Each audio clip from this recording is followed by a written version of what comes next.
Assalamualaikum warahmatullahi wabarakatuh. Alhamdulillahirabbil alamin wassalatu wassalam ala rasulillahi amma ba'du. Pemirsa, kita kembali lagi di acara kesayangan kita, Kisah Teladan. Seperti biasa, di acara ini kita akan menceritakan sebuah kisah-kisah yang insya Allah kita bisa mengambil keteladanan dari kisah yang kita dengarkan nanti.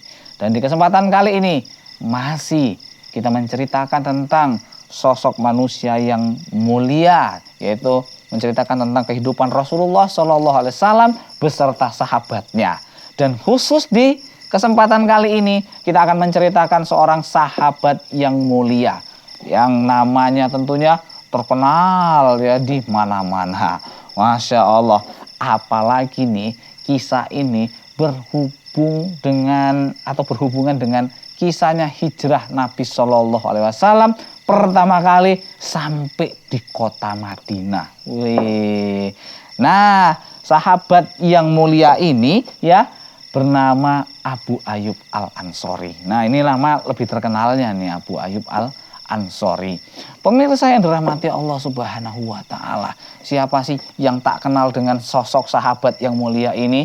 Di mana jenazahnya ya dikuburkan di bawah benteng Konstantinopel. Kita tahu nih pemirsa, benteng Konstantinopel ini baru bisa ditaklukkan oleh kaum muslimin di masa ya Muhammad Al-Fatih. Itu kurang lebih sekitar tahun 500-an Hijriah lah kalau nggak salah saya. Nah, dan kapan dimulainya benteng Konstantinopel itu mulai diserang oleh kaum muslimin? Dari zamannya sahabat yang mulia. Masya Allah. Dari zamannya Muawiyah bin Abi Sufyan itu tentara kaum muslimin sudah mulai untuk mengambrukkan, menjatuhkan benteng Konstantinopel. Masya Allah, berapa ratus tahun dulu. Karena Rasulullah sendiri yang sudah memprediksinya. Tuh benteng Konstantinopel tuh nanti bakalan ambruk ya. Dan nanti yang mengalahkan dan mengambrukkan benteng tersebut, kurang lebih gitu kata Rasulullah, sebaik-baik pasukan adalah pasukannya dan sebaik-baik pemimpin adalah pemimpinnya. Dan itu terbukti di zaman Muhammad Al-Fatih. Dan pemirsa harus tahu, ternyata di bawah benteng Konstantinopel sing Masya Allah kokoh itu terdapat sebuah kuburannya sahabat dan sampai sekarang masih ada, yaitu Abu Ayyub Al-Ansori. Oke pemirsa, kita mulai ceritanya di kesempatan kali ini ya. Kisah tentang Abu Ayyub Al-Ansori. Pemirsa yang dirahmati Allah Subhanahu wa taala. Kisah ini dimulai ketika Nabi Shallallahu alaihi wasallam hijrah dari Mekah menuju ke Madinah. Nah, kita tahu itu, sebelum baginda Rasulullah Shallallahu alaihi wasallam bersama Abu Bakar As-Siddiq sampai ke kota Madinah, Rasulullah itu istirahat nginep dulu di daerah Kuba ya, membangun masjid Kuba ya, itu kurang lebih jaraknya 2 mil dari kota Madinah.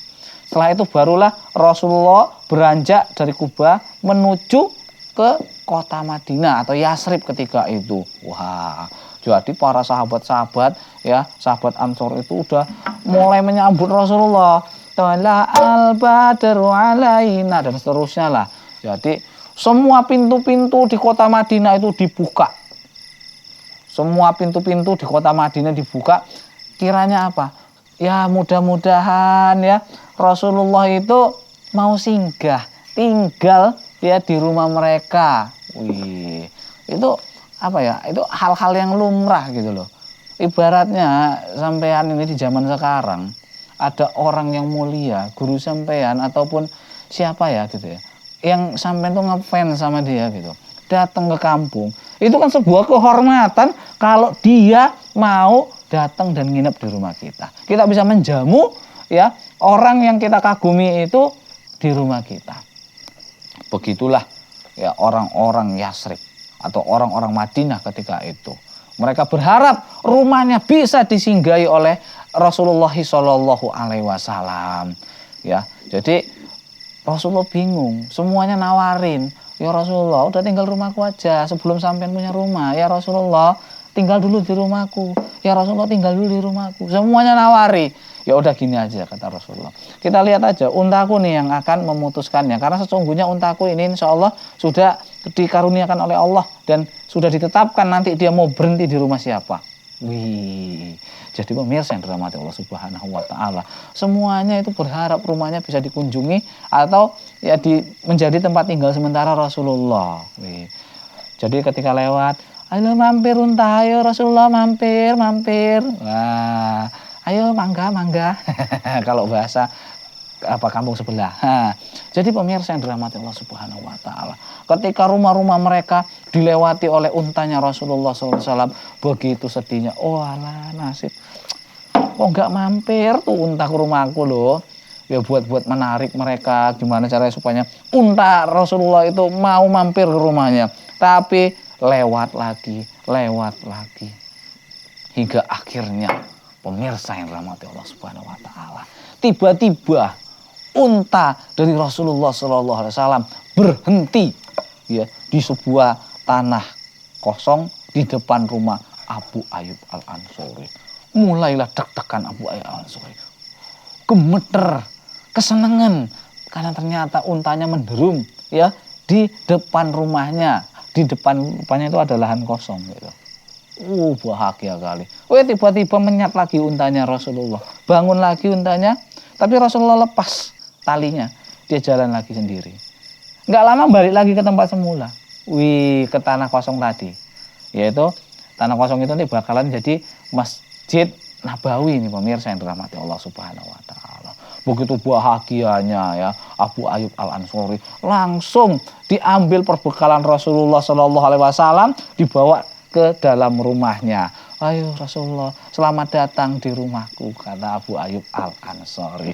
Pemirsa yang dirahmati Allah Subhanahu wa taala, dari banyaknya warga Madinah ketika itu yang rumahnya ingin disinggahi oleh Rasulullah SAW, ternyata yang terpilih adalah Abu Ayyub Al-Ansori. Nah pemirsa, bagaimana kisah kelanjutannya? Bagaimana kisah Rasulullah SAW berada di dalam rumah Abu Ayyub Al-Ansori? Dan bagaimana Abu Ayyub Al-Ansori merasa tak enak hati ketika menjamu Rasulullah SAW? Insya Allah kita akan kembali lagi setelah yang berikut ini.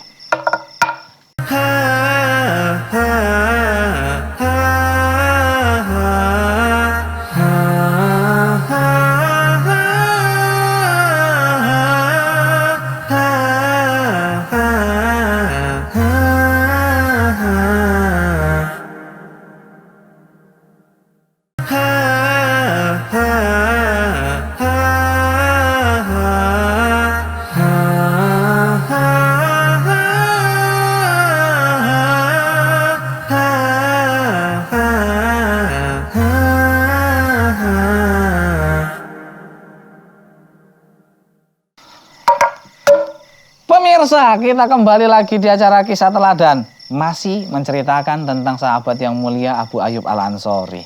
Nah, tadi ceritanya, alhamdulillah, rumah Abu Ayyub Al-Ansori itu disinggahi oleh Rasulullah SAW sebelum Rasulullah yang membangun masjid dan tempat tinggal beliau. Nah, pemirsa yang dirahmati Allah Subhanahu wa taala, akhirnya kebahagiaan menerpa keluarga Abu Ayyub Al-Ansori ini pemirsa. Dan kemudian Abu Ayyub langsung mengambil perbekalan Rasulullah, seakan-akan mengambil harta karun yang sangat luar biasa, dibawa ke rumahnya dan dibersihin rumahnya. Dan rumah Abu Ayyub itu pemirsa, dulu itu tingkat dia. Ternyata orang zaman dulu udah ada rumah tingkat. Ya, ada lantai 1, ada lantai 2. Jadi udah dikosongkan lantai 2 itu khusus mau dijadikan kamar Rasulullah, tempat tinggal Rasulullah sementara. Udah dibersihin lantai 2-nya. Kemudian persilakan Rasulullah. Kata Rasulullah, Abu Ayyub, udah aku yang di lantai 1 aja, kamu yang di lantai atas saja. Karena ini memang permintaan Rasulullah, ya udahlah, diikuti nih pemirsa yang dirahmati Allah Subhanahu wa taala. Akhirnya Abu Ayyub tidur di lantai atas, sementara Rasulullah itu tidur di lantai bawah. Nah, tiba pada malam harinya nih pemirsa yang dirahmati Allah Subhanahu wa taala, Abu Ayyub tersadar. Ternyata yang dibawa dia itu adalah Rasulullah. Kalau orang kita sekarang apa ya? Kalau seandainya nih ada orang yang mulia di bawah, kita duduk di atas gitu, itu kan kayak nggak sopan gitu. Nah begitulah hati Abu Ayyub Al-Ansori merasa demikian nih pemirsa yang dirahmati Allah.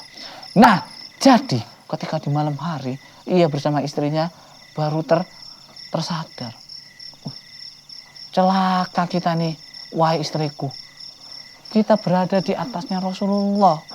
Waduh nggak sopan ini. Nah berarti kita berada di antara Rasulullah dengan wahyu. Wahyu datang dari langit. Lah Rasulullah di bawah kita.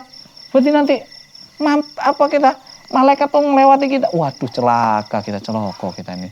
Sementara Rasulullah di bawah, kita di atas. Nah kalau kita tidur, lasak kita, tidur kita, jalan-jalan kita di atas, ada abu-abu gitu itu yang ada di langit-langit itu jatuh nimpai Rasulullah. Walat lah kita, dosa kita nih, aduh, kira-kira gitulah Abu Ayyub Al-Ansori. Gak bisa tidur mikiri kayak gitu nih pemirsa yang dirahmati Allah Subhanahu wa Ta'ala. Jadi akhirnya kayak mana? Jadi akhirnya pemirsa, Abu Ayyub pun kalau mau geser, mau turun ke kamar mandi atau kayak mana, itu mepet-mepet dari pinggir-pinggiran, nyamping-nyamping gitu. Kenapa? Nanti kalau kita mijaknya kuat di tengah, takutnya ada gogrok nanti, ada yang rontok tuh, debu-debu yang ada di langit-langit. Jadi Abu Ayyub tuh pelan-pelan sama istrinya tuh kalau mau jalan dari samping gitu. Tidur pun pelan-pelan, nyamping-nyamping, takut nanti debu-debu yang ada di langit-langit jatuh Rasulullah. Waduh, gawat ini, Rasulullah nggak nyaman di rumah kami jadinya. Nah, jadi pemirsa yang dirahmati Allah Subhanahu wa Ta'ala, gara-gara mikirin seperti itu, akhirnya apa? Akhirnya nih, nggak bisa tidur nih pemirsa. Abu Ayyub sama istrinya nggak bisa tidur dari malam sampai pagi tiba. Akhirnya pas sudah pagi nih pemirsa, Abu Ayyub Al-Ansori mendatangi Rasulullah SAW. Wahai Rasulullah, aku semalaman nggak bisa tidur sama istriku nih Rasulullah. Aku mikirin nih, kalau kami berada di atas, kami tidur di antara wahyu nih dengan kamu nih. Kemudian aku merasa nggak sopan kalau aku di atas. Nanti ada debu-debu yang gogrok jatuhin kamu, ya Allah. Aku merasa nggak enakan loh Rasulullah. Kata Rasulullah SAW, nggak apa-apa loh Abu Ayyub, nggak usah khawatir kamu. Kenapa aku milih di lantai bawah ketimbang tinggal di lantai atas? Karena banyak orang yang mengunjungi aku. Nanti ya, kalau banyak orang datang, kemudian aku berada di atas, kan susah. Bagus aku di bawah. Kalau ada orang datang, enak jumpain aku gitu. Oh ngono ya Rasulullah. Iya lo Abu Ayyub. Ya wis lah kalau gitu. Kalau begitu, ya aku malam ini masih akulah tidur di atas nih, wahai Rasulullah. Akhirnya pemirsa yang dirahmati Allah Subhanahu wa Ta'ala, karena ini permintaan dari manusia yang mulia, permintaan dari Rasulullah Shallallahu Alaihi Wasallam, akhirnya dituruti juga sama Abu Ayyub Al-Ansori. Kembali malam hari tiba. Jadi masih merasa nggak enakan juga Abu Ayyub nih pemirsa. Akhirnya apa nih pemirsa yang dirahmati Allah Subhanahu wa Ta'ala? Akhirnya Abu Ayyub masih melakukan hal yang serupa. Tapi dia mencoba untuk membiasakan diri. Tak sengaja pas malam-malam kesenggol air di bejana, tumpah di lantai. Ini air nih kalau dibiarin aja nih bakalan ngalir dan nimpai Rasulullah. Ini hal yang nggak sopan nih pemirsa.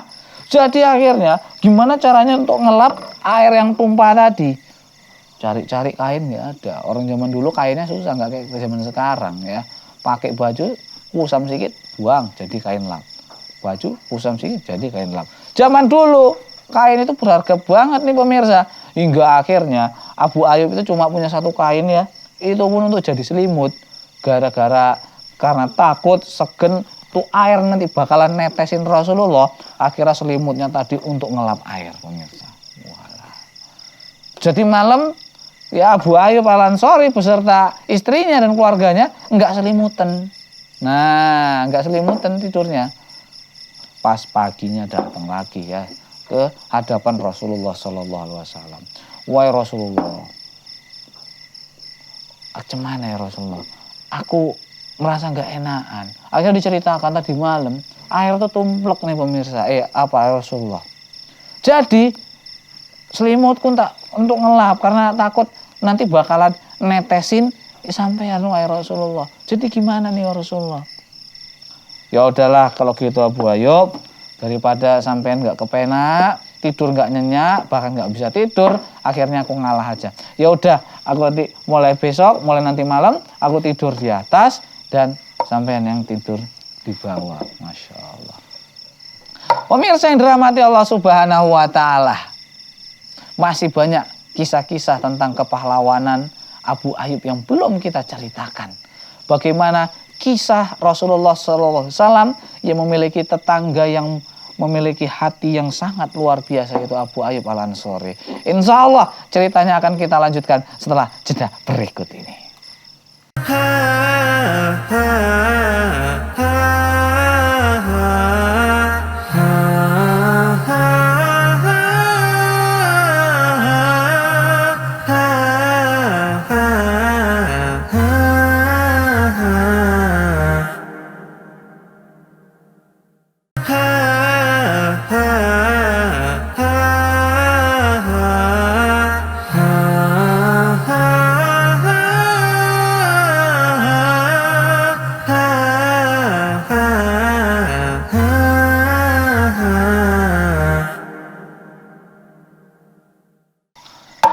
Pemirsa, kita kembali lagi di acara Kisah Teladan. Kita masih menceritakan seorang sahabat yang mulia, yaitu Abu Ayyub Al-Ansori, di mana kita ketahui bahwasannya histori dan kehidupan Abu Ayyub Al-Ansori ini sangat luar biasa. Ia meninggal di usia kurang lebih 80 tahun dan dimakamkan di bawah benteng Konstantinopel, yang kita tahu benteng tersebut sangat kokoh dan kaum muslimin membutuhkan waktu ratusan tahun untuk menghancurkan benteng tersebut, untuk menembus benteng tersebut. Dan nanti di sela waktu yang mungkin nanti akan kita jumpai, kita akan menceritakan bagaimana kepahlawanan dari Muhammad Al-Fatih ya dan bala tentaranya ketika menjebol dari benteng Konstantinopel.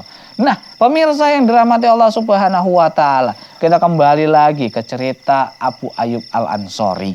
Nah, sebagaimana yang kami ceritakan di segmen-segmen berikutnya atau segmen sebelumnya, kita udah tahu bahwasannya Abu Ayyub Al-Ansori rumahnya menjadi rumah singgahan bagi Rasulullah Shallallahu Alaihi Wasallam. 7 bulan kurang lebih ya Rasulullah tinggal di rumah Abu Ayyub Al-Ansori.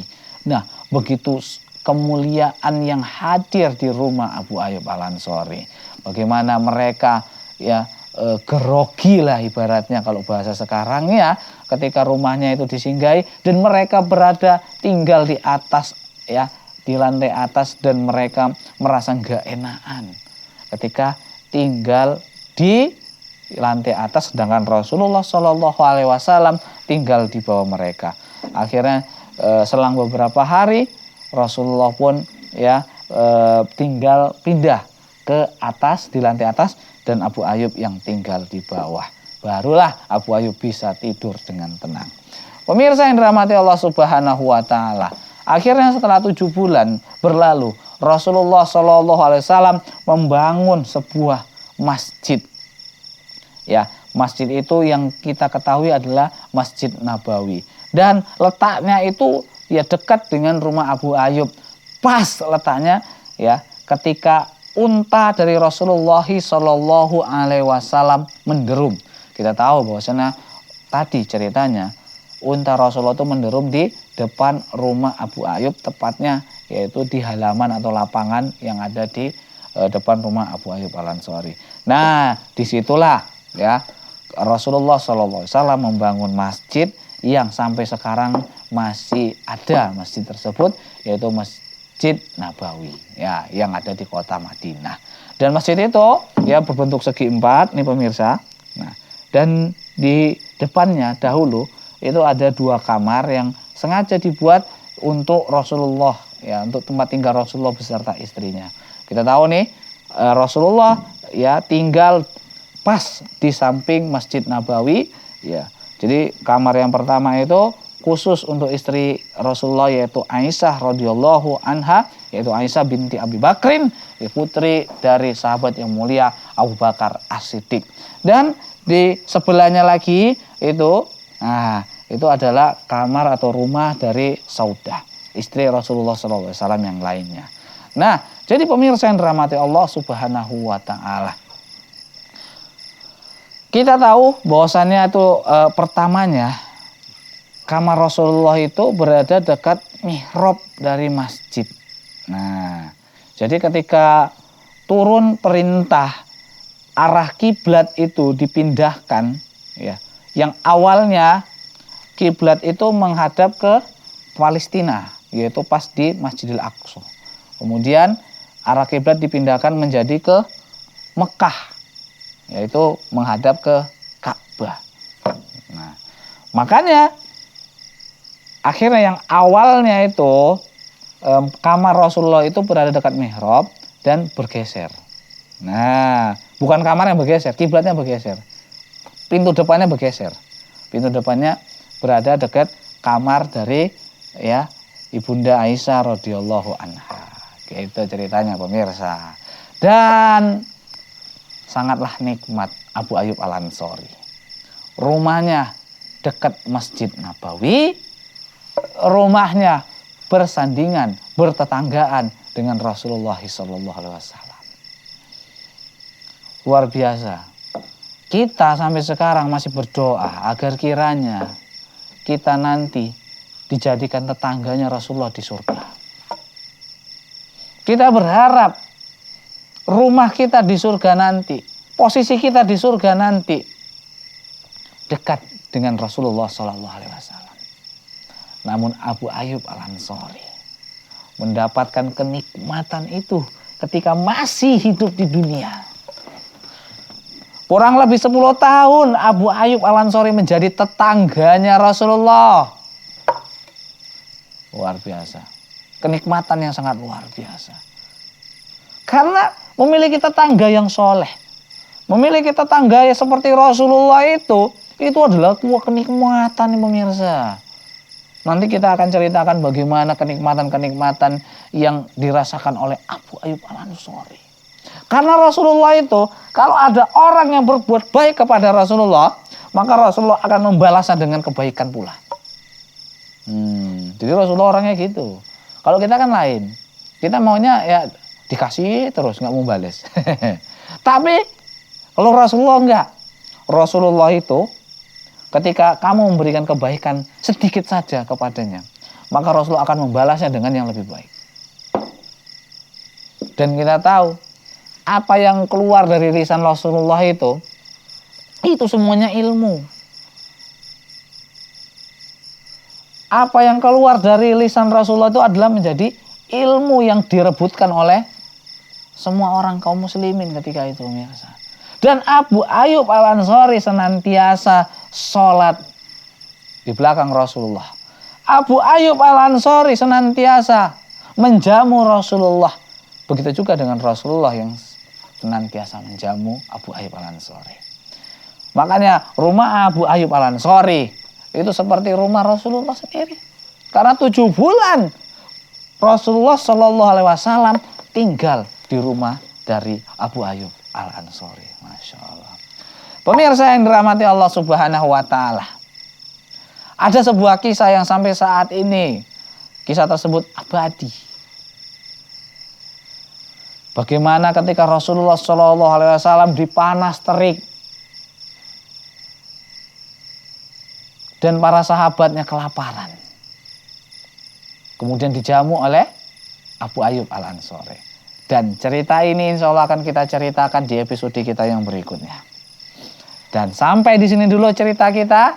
Insya Allah kita akan lanjutkan kembali di episode berikut. Dan semoga apa yang kita dengarkan di kesempatan kali ini ya menambah ilmu dan menambah keteladanan kita kepada Rasulullah SAW dan para sahabat-sahabatnya. Masya Allah. Di sini Sumatera, di sana Kalimantan, di tengahnya ada Jawa. Saya mau pantun dulu nih ya. Ya kisah teladannya sampai di sini dulu.